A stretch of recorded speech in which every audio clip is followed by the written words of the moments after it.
Hello, my name is Fairy Belle, and I'm a book fairy.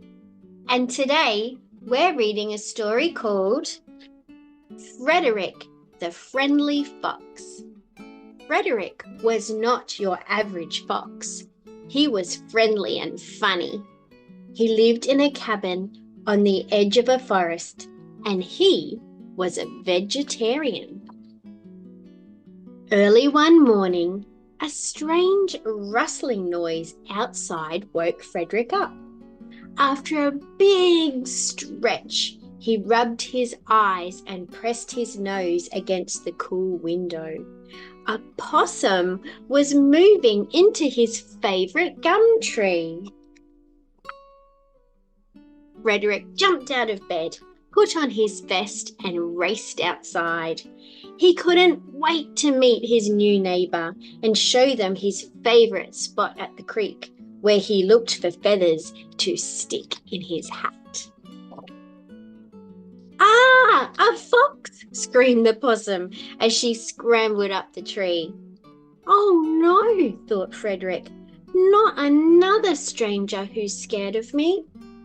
Fredrick felt his heart beating fast. He yelled as loudly as he could, "I'm not going to hurt you, I promise." Peeking suspiciously through the leaves, the possum cleared her throat. "Yes, you will. You're a fox," she shouted. "My name is Fredrick," his voice trembled. "I'm not like other foxes. I've never hurt anyone, and I never will. I want to be your friend." "Friend?" shouted the possum, looking confused. "Everyone knows foxes and possums can't be friends." Fredrick had faced this problem all his life. For as long as he could remember, everyone he met thought he would hurt them. Fredrick took a deep breath. "Please come down from the tree. You can trust me." His tail quivered as he watched the possum. The possum didn't move. "How do I know you're not playing a trick on me?" she asked. The possum is right, Fredrick thought. He could be tricking her, but he wasn't. Still, Fredrick knew the possum didn't trust him. He sighed. "If you look straight ahead, you'll see a beautiful creek in the distance. I'll walk to the creek, and you'll be alone to watch me from the tree. When you see me get to the creek, you can climb down and leave. I'll be far away." "Before I go, I want you to know that I didn't mean to scare you. I'm sorry." Fredrick began to walk towards the creek. "Fredrick, stop!" yelled the possum. "Tell me something else about you." Fredrick turned around in disbelief. This was the moment he'd been waiting for his whole life. He could finally say who he really was on the inside and not be judged by what he looked like on the outside. "I'm not like any fox you've met before," he said excitedly. "I sleep at night. I love to dance, and when I grow up, I'm going to be the first fox to land on the moon." The possum went quiet for a long time. She took off her glasses and wiped a tear from her eye. Then she smiled at Fredrick and began to climb down the tree. Fredrick couldn't believe his eyes. He rubbed them to check if he was dreaming. He felt as though he would burst with happiness.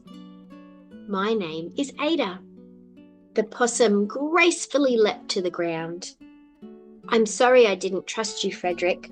I've always been told to stay away from foxes. I also love to dance.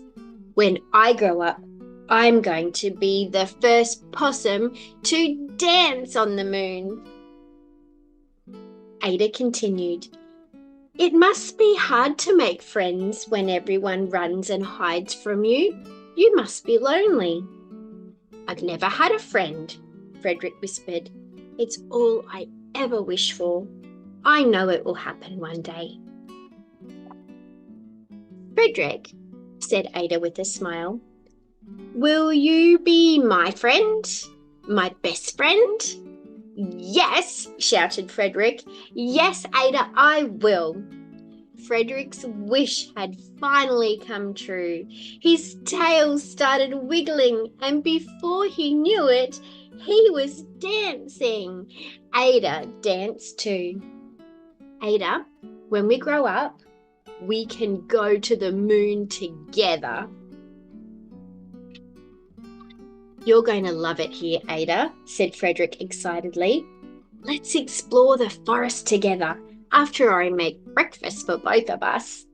I cook the world's best pancakes.